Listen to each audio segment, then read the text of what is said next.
Good morning. To my right, we have Major West of the State Police. To my left, Melissa DeRosa, Secretary to the Governor. To her left, Robert Mahica, Budget Director of the State of New York.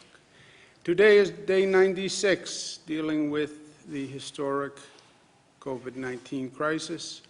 It's day 11 of the aftermath of the murder of Mr. Floyd and the unrest and protest that has stemmed therefrom. As I said yesterday, this is dealing with the coronavirus in and of itself was the greatest challenge that government and society has had in modern day. You put on top of that the situation with the murder of Mr. Floyd and the unrest afterwards. Those two compound each other. You then wrap it in this hyper-partisan, hyper-political period of time. We're in the middle of an election year, a heated election year, so everything becomes political. You add the issue of race on top of that. It is as dangerous a time as I have ever experienced. So keep the issues separate, stay smart, and be honest. With the issue of the protesters, I share the outrage over not just Mr. Floyd's murder, but what it represents, one in a long string of criminal injustices. It is a metaphor for the systemic racism and injustice that we have seen. And I stand with the protesters in the point that we need meaningful reform. I also believe that change, although often necessary, is very hard to effectuate in society. We all say change, change, change, but the truth is the status quo has tremendous energy, and it's very hard to change the status quo. It's very hard to bring about meaningful change, and it only happens when the people get fully mobilized and informed and demand change, and that's when you see change. That was the labor rights reforms after the Triangle Shirtwaist Factory fire. That was the environmental movement after the Storm King situation. That was the rebirth of the economy after the Great Depression. I believe this is a moment for national change and national reform. And I think it can be a positive moment for this country, but it has to be done intelligently. When you look at the two main crises that we're dealing with, the Mr. Floyd murder aftermath and COVID-19, on the protests post Mr. Floyd's murder, we had additional protests all across the state last night. We had them in basically all of the cities. Largest activity, Buffalo, Rochester, Syracuse, Albany, New York City. I want to thank the protesters who were mainly peaceful, which was smart because then they could make their point. You know, there are a lot of political forces that want to say, well, these protesters are just rabble-rousers. They're just criminals. They're not. They're young people. They're racially diverse. They're white people. They're African-American people, they're Latinos, they're just the young people who represent a cross-section of America who want change. There is also looting going on, and some people would like to say the protesters are the looters. No, they're not. They're very, very different. You have to keep them separate. So I want to thank the protesters who protested peacefully to make their point and defy or frustrate the political forces that would like to say these protests are all criminals. No. They're people who want change and reform, and they're right. And we have to keep the two separate, and the protesters have to help us keep the two separate, and they did. New York City was mainly peaceful. There were a number of arrests, and there were a number of police officers who were hurt. One police officer was stabbed in the neck. Two police officers had gunshot wounds, I believe both to their hands. That is intolerable. The police are doing an impossible job. They're trying to deal with the protesters. They're trying to stop looting. And they're trying to keep themselves safe because the police want to go home to their families. There is no tolerance for violence against the police officer, period, in any part of this state, period. I also want to reinforce to the New York City district attorneys, you have scenes of looting that are on videotape that are indefensible and inexcusable. Looting is criminal activity, number one. Looting now is exploiting this situation with the protests. They know that the police are going to be busy with the protesters. They're then using that as an opportunity to loot, and that is inexcusable. And to the New York City district attorneys, you look at these videos, it would be nonsensical if the police were arresting looters and they were then being arrested and returned to the street the next day to loot again. That would be nonsensical, right? The district attorneys charge crimes. I'm a former assistant district attorney. You look at these videos, burglary 2 can be burglary with a dangerous instrument, like a pipe, like a crowbar, like a rock, like a brick. But if you have looters who are using rocks, breaking windows, stealing, these people should be charged for the crime that they are committing and bail set, right? I understand the political environment. I also understand that the law is the law, and they should charge crimes appropriately. On the COVID-19 front, good news, continued good news. Total number of hospitalizations are down. Number of lives lost, 52, a little bit higher than yesterday, but this is all within the statistically, these are irrelevant differences. I don't believe the system is this statistically accurate. So we're seeing a continued decline there, although obviously 52 lives lost are 52 too many. But we see that overall movement is still in a positive direction. Few more facts so people understand exactly where we are and how far we've come. The testing is the most immediate data on where you are. Testing is, you test people yesterday and you know how many people tested positive yesterday, okay? We do about 50,000 tests per day. Is that a lot or a little? It's more than any state per capita. It's more than any country per capita. And one day we'll talk about how New York was able to ramp up their testing to be the testing capital of the world. But 50,000 tests per day. That is an immediate snapshot of where you are. 50,000 tests yesterday. Long Island, 2% test positive. New York City, 2% test positive. Western New York, 2% test positive. Capital Region, 1% test positive, okay? Which is remarkable in many ways. It's remarkable in comparison to the other. If you remember, New York City was much higher than upstate New York.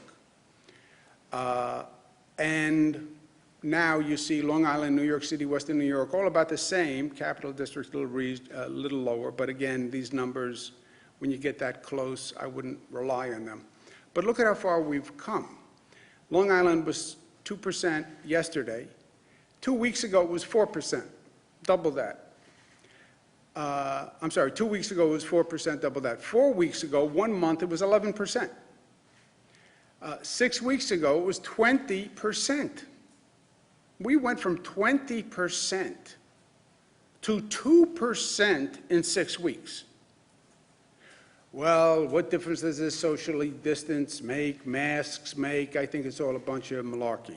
Oh, really? Then you tell me how those numbers dropped like that. Everything we have done is smart and is working.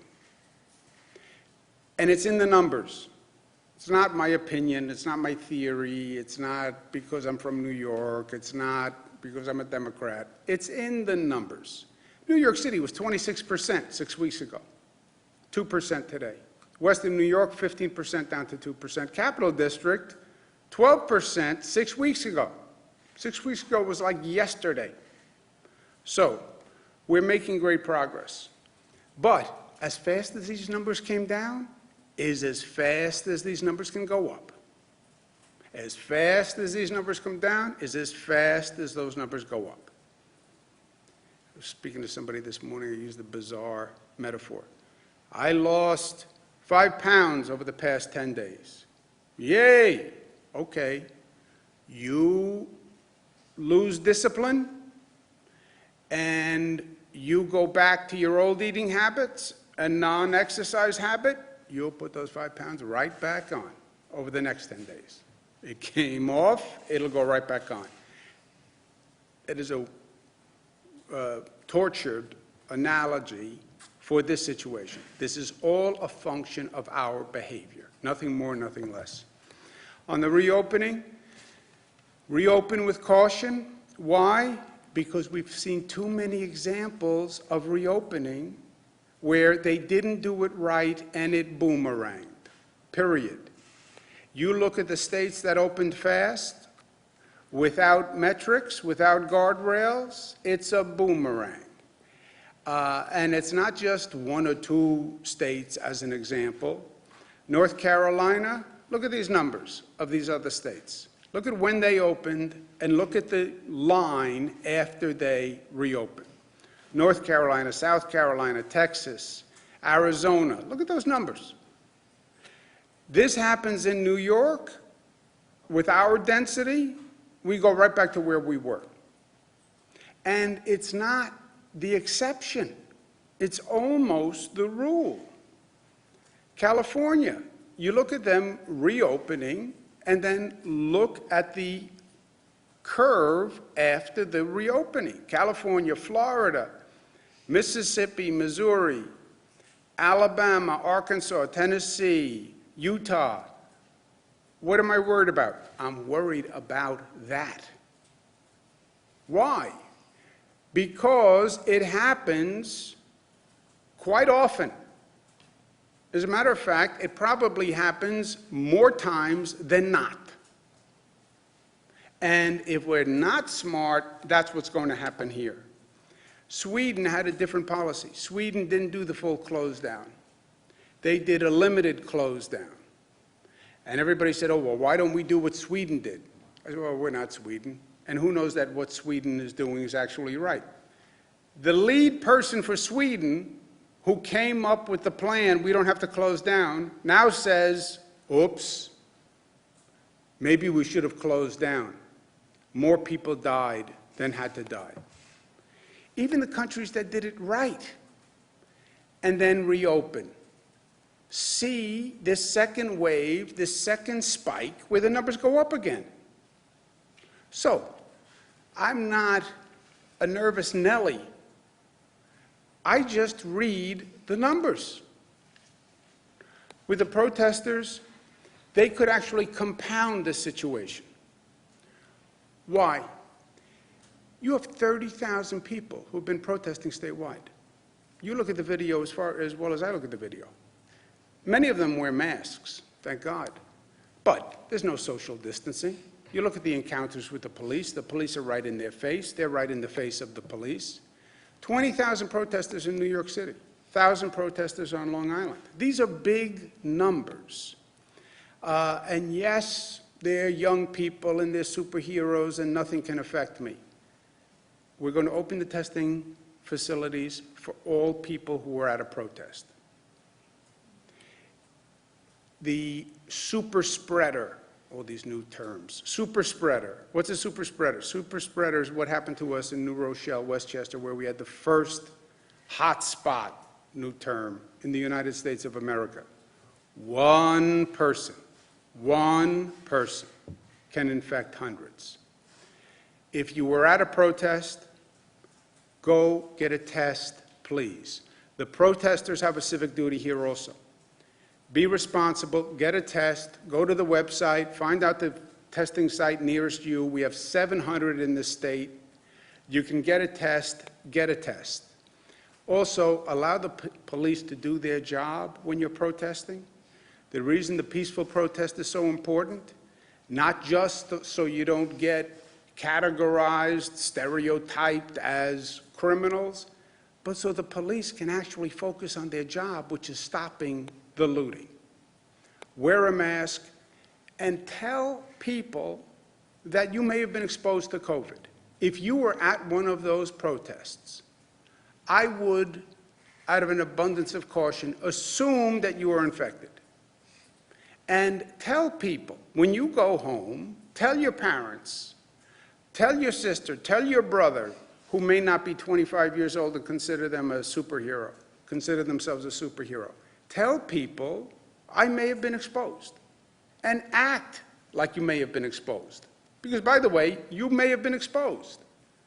And you're not worried about yourself? That's a different conversation. Worry about your 55-year-old grandfather, or your 62-year-old grandmother, or your 60-year-old parent, or uncle, or aunt.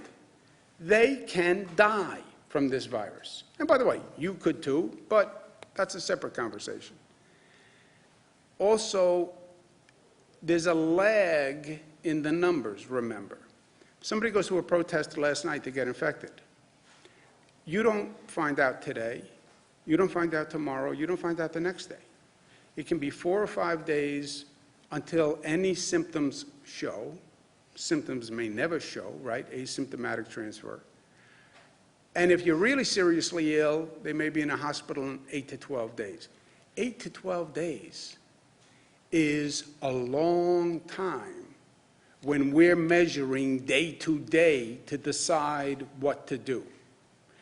You saw the difference in the numbers. 2 weeks is a lifetime in the numbers.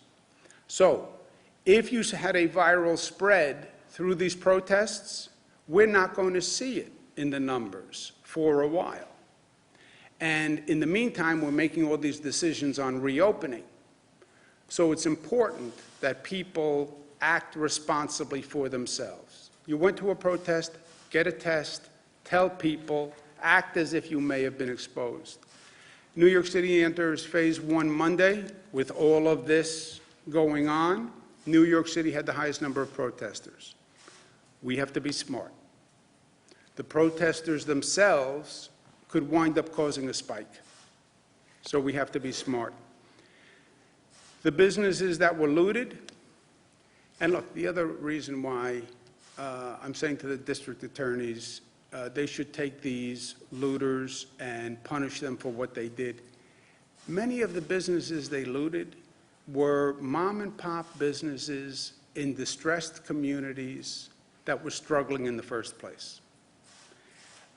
In New York City, Rochester, many of these businesses were essential businesses for the poorest communities in those locales. And they looted mom and pop stores that don't have the resources to rebuild and reopen. So we're going to do everything that we can do to help them.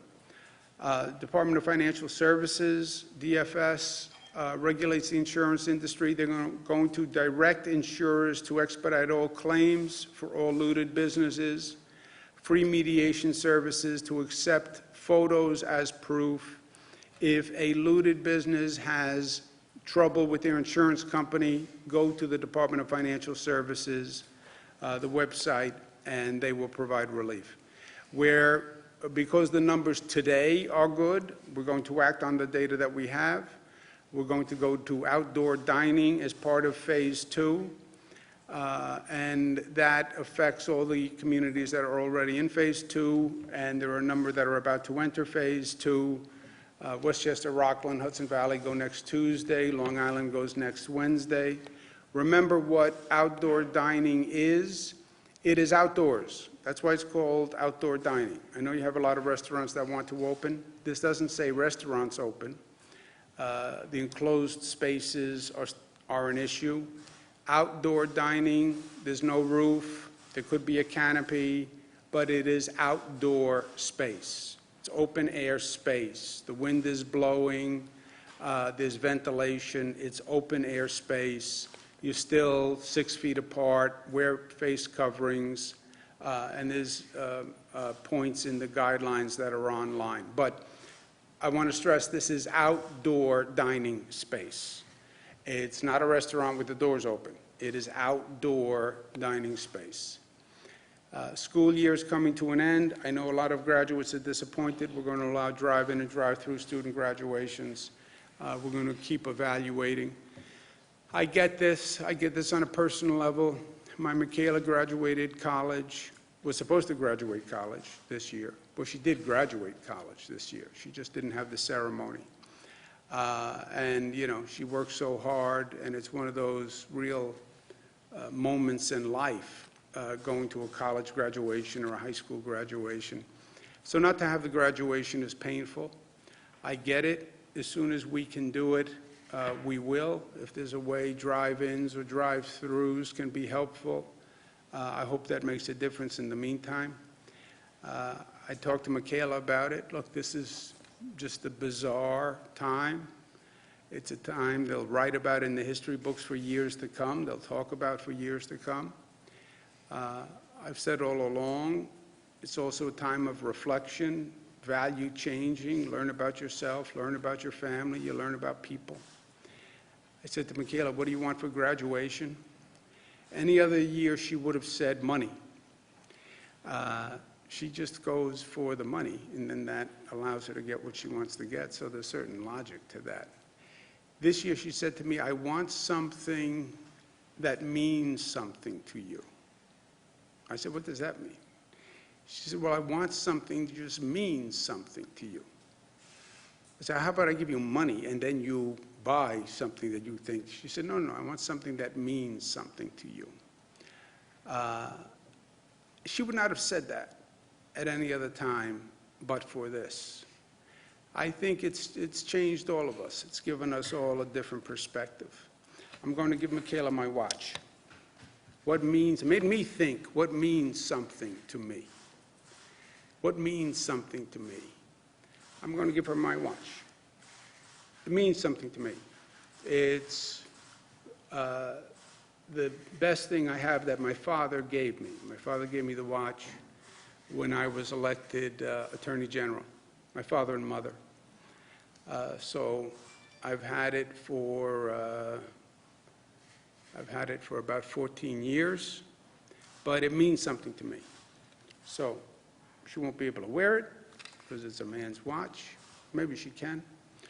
But it means something to me. And you know what? It's a smarter gift. It's a better gift. It means something to her, means something to me. And this whole period has brought us to a deeper place as a family, for my own family, and for myself. But I get what it's like not to have the graduation. Today at 2 o'clock, we'll have a moment of silence statewide in respect for Mr. Floyd and his murder and his family's pain and grief, and as a symbolic moment to say, we understand what happened, we're sorry, we grieve, and this is an injustice that should never happen again. And we're going to act. We're going to act in the state of New York. We'll pass 50A, which releases disciplinary records. But we stand in solidarity with the senselessness of his brutal murder. And that is part of being New York: tough, smart, united, disciplined, loving. It's about being loving for one another. Governor, last night we all saw videos of New York City. Systemic racism and changing policy and overall having more honest conversation about race. Is there an element of personal responsibility that's being overlooked that should be addressed? For example, in Albany, we talk about underfunded schools, but truancy is also a significant problem. Or Police Chief Eric Hawkins will tell you there's a lot of conversation about over-policing in minority neighborhoods, but the calls for service are also disproportionately high there. Look, there's no doubt. Your expression, honest dialogue, was right. It has to be honest, because these are complex topics. There is no one answer to this. We're dealing with the issue of racism and discrimination that has been the continuing sin of this nation. We have never resolved it. Racism, discrimination existed before the nation existed. It goes back to the slavery debate and issue in this country, right? Personal responsibility is also part of it, no doubt. And that's why it's so hard to get at it. You know, we're accustomed to one answer, one solution. There's just one sentence that will answer everything. That's not what this is. It is not what this is.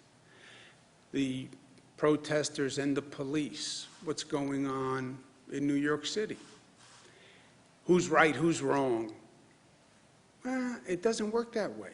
Protesters have a point. They looked at what Mr. Floyd did, they're outraged, they're right. Police have to do their job. They have to protect the public safety. They have to stop the looting. They have to do their job. People attack police officers? They attack police officers? You run up to a police officer, they stab a police officer yesterday? They've treated police officers with such disrespect in New York City that I am stunned. I've never seen that level of disrespect to a police officer. Now, I come from a different time and place, but a police officer, you wouldn't dare disrespect a police officer. But this is at a level that is just inappropriate, unconscionable. So it's complicated. There is not going to be a simple answer. It seems like elected officials, though, speaking of the honest dialogue, fear political consequences from both sides, no matter what the position is, because if you are of an opposing position to the other group, there is a label that's placed on you. So a lot of people fear that when it comes to having an honest conversation about where responsibility may lay. Yeah, you are so right. You are so right. And that's why I say, look, you have these issues going on, and then the overall dynamic, the electricity in the air, is this hyper-partisan, hyper-political. So when you try to be honest and nuanced, the other side uses it against you. And there's this demonization, right? It's because everything is black and white. You're right, you're wrong. You're with the protesters or you're with the police. And it's this divided. Everything is divided. And there are forces that try to divide. Divide racially, divide politically, divide by sexual orientation, divide by the issue of choice. Divide urban versus rural. Northeast versus, those are Democratic states, those are blue states. Everything is divisive. So when you try to have an honest conversation, the politics can overwhelm it. And it makes people afraid to have an honest conversation because they're going to be attacked politically. That's why it was so important for me at the beginning of this coronavirus situation to take myself out of the politics. You know what? I'm going to tell you the truth. You want to attack me from the left, you want to attack me from the right, God bless you. But I'm out of the political business. I'm not running for president. I'm not running for anything. I'm not going to Washington. I am here as long as the people have me. I have no politics. I'm just going to tell the truth. But you're right. It is a hyper-partisan, hyper-divided situation, and you're trying to talk about a very sensitive, complex, nuanced topic in an environment where people are looking to take anything you say and use it against you.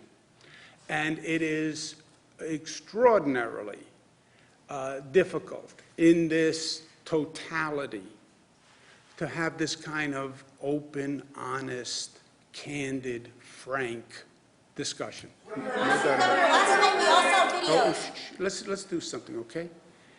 We're here. You don't have to yell. My hearing still works. And we'll just do this in a semi-orderly way so we show people that New York can be a decent, safe, loving, united. Mr. Spector? Well, we're New Yorkers, right? Yes. Oh, I know that. Just want to follow up on that. How do you address that as a leader and as a state, this issue of racism that you're seeing now as a result of the situation that we're in? What was the first part? Well, just how do you deal with that as a leader and as a state to try to address this divide that you're seeing? Joe, how did I deal with COVID? By the way, how did I deal with the issue of marriage equality? How did I deal with the issue of gun safety? How did I deal with the issue of minimum wage? I just tell people what I think. And I give them the facts first. Here are the facts. Here are the facts. Not Democratic facts, not Republican facts, just facts. You know, you turn on this cable news, you have like Democratic facts and Republican facts. You can't have a Democratic fact, and you can't have a Republican fact. A fact is a fact. A number is a number. You can't change it because you're a Democrat or a Republican. I give them the facts, and then I tell them, this is what I think. You know, I'm in a political position. I represent Democrats, I represent Republicans. I represent independents, I represent conservatives, I represent Buffalo, I represent Manhattan.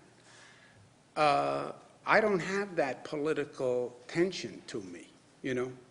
I'm not running in a Democratic primary for president. I'm not running for anything. So I give you the facts, and then I tell you what's honest. I tell you today, DAs should charge these looters. They should charge them with burglary too, and they should be held and set bail. I believe that. The DAs, you attack a police officer, you hit a police officer with a brick in the head. If he wasn't wearing a helmet, he'd probably be dead. Charge people criminally and hold them liable. Mr. Floyd gets killed by police officers. They committed murder. Charge them with murder. Not because I'm a Democrat or Republican, but that's how I see the facts. You want to disagree with me? Disagree with me. You want to agree with me? Agree with me. But I separate the facts from the opinion. I give you the facts first, and then here's my opinion based on those facts. And if we have a disagreement as opinion, fine. That's fine. Governor, at the same time, last night we all saw videos of New York City police officers who were bludgeoning peaceful protesters in New York City with batons as they were enforcing the curfew. And these weren't people who were resisting or putting up any fight. Is this what you wanted when you said the cops should do their job? Do you think anyone would say, I mean, a question itself can be a little offensive. A police officer doing their job, do you think there's any sensible police officer who believes their job is bludgeoning a peaceful person with a baton? See, it's that kind of incendiary rhetoric that it's not a fact. It's not a fact. It's not even an opinion. That is a hyper-partisan rhetorical attack. Police bludgeon peaceful protesters with batons for no reason. That's not a fact. They don't do that. Anyone who did do that would be obviously reprehensible, if not criminal. Governor, I have two reopening questions. I hope you'll answer both. One's on high school graduation and one is on childcare, which parents really want answers on. So first of all, you said that you'll only allow the drive-in and drive-through graduations. We've been following this issue for a while. We've spoken with a lot of high school students, including one from Shalmont High School in Schenectady County, who is a part of a petition of 5,000 students that want in-person high school graduations with social distancing.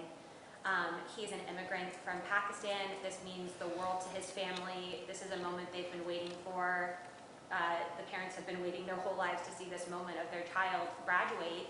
You're allowing patios to open for outside dining, so why not allow high school graduation ceremonies with the social distancing and allow these students to have that moment? I know you said your daughter's in the same situation, but is there a way to make this happen for these families? Have you, I mean, did you hear anything that we've been talking about for the past 96 days? Yeah, but how do you What justify difference does it opening a make? patio and not Look, I having don't a want to be, I don't want to be difficult. I know. It's a Pakistani immigrant family that wants to have a graduation. I get it. It's not really relevant that they're from Pakistan. It's not really relevant. Yeah, I know, but that's not the issue. The issue is a public health issue, and you don't want people sick and dead. That's the issue, right? It's about death. It's about balancing the risk versus the reward, balancing the desires and wants versus the consequences, right?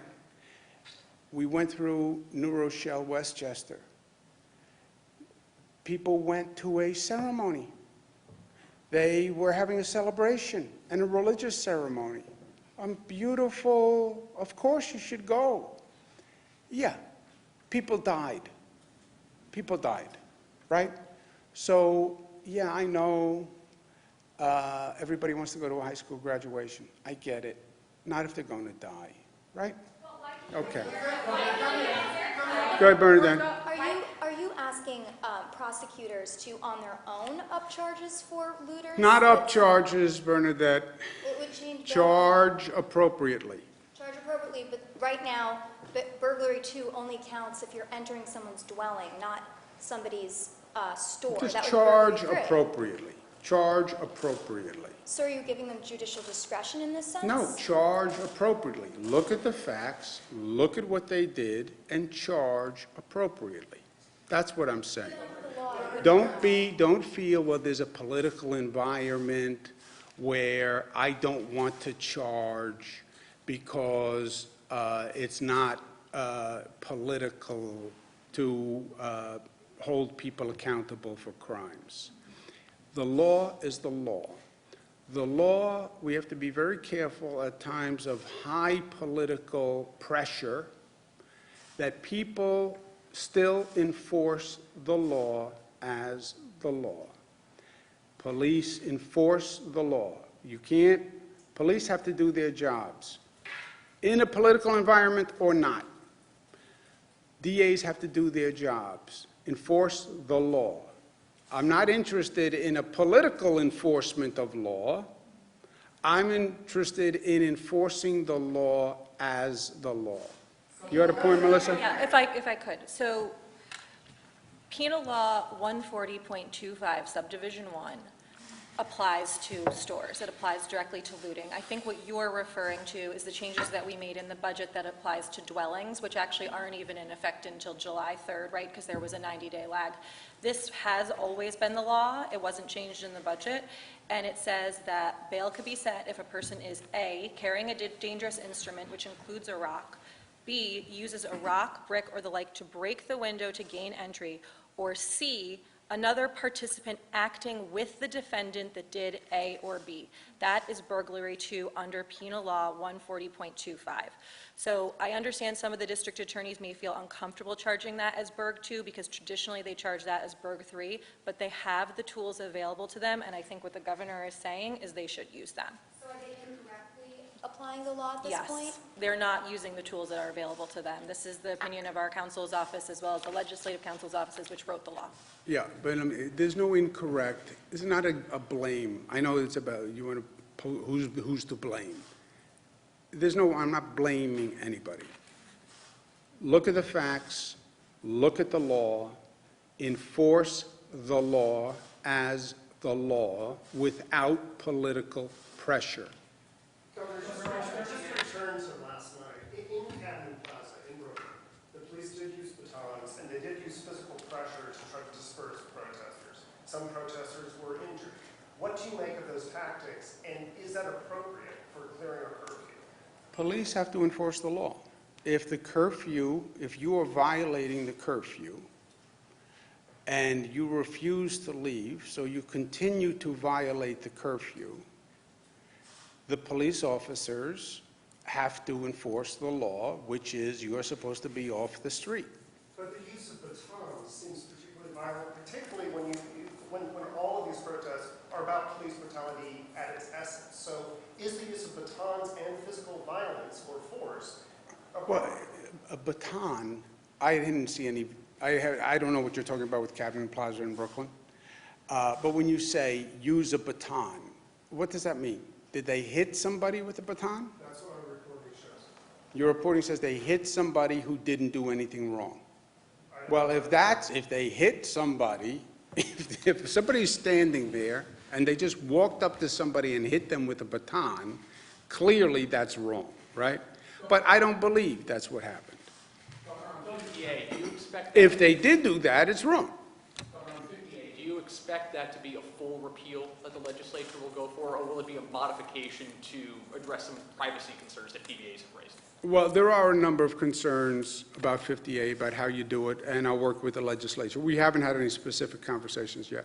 Let's take one more. Dan? 5 years ago, you signed an executive order having the Attorney General look at police-involved deaths. Do you want to see the legislature codify that finally as they consider these bills over the next few weeks? And are there ways to strengthen it? I'm sorry, did you say 5 minutes ago I signed? 5 years. 5 years ago.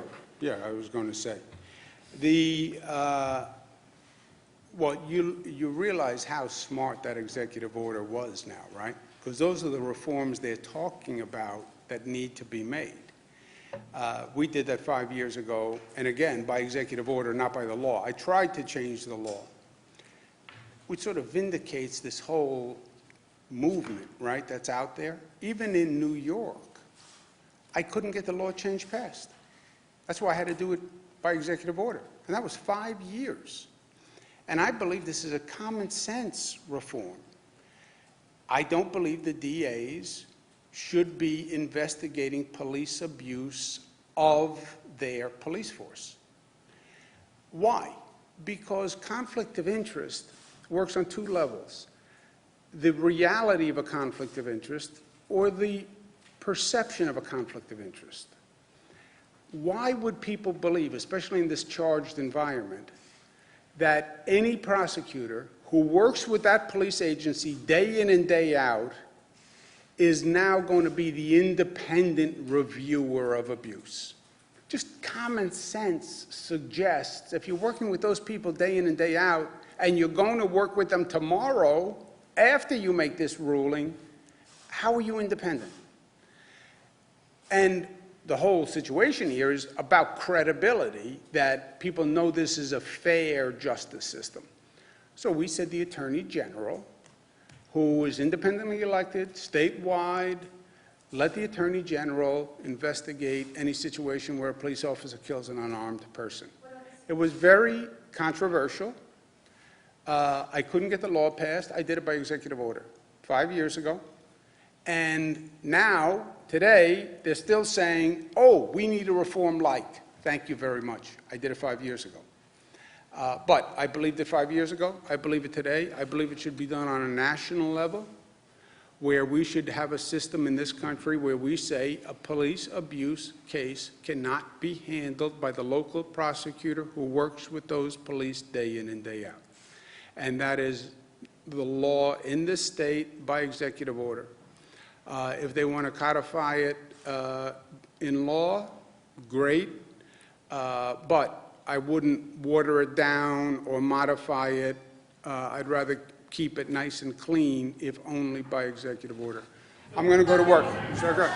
Please, what about the We're state hearing from police? local highway superintendents who tell us they're trying to get reimbursed for the public works projects, and the system's been frozen. Should they stop doing those public works programs, or will they eventually be reimbursed by the state? Do you know this, Mr. Rep? These are for projects that are ongoing. They'll eventually be reimbursed by the state for those projects that are already started and that are ongoing. Is there a child care? Okay.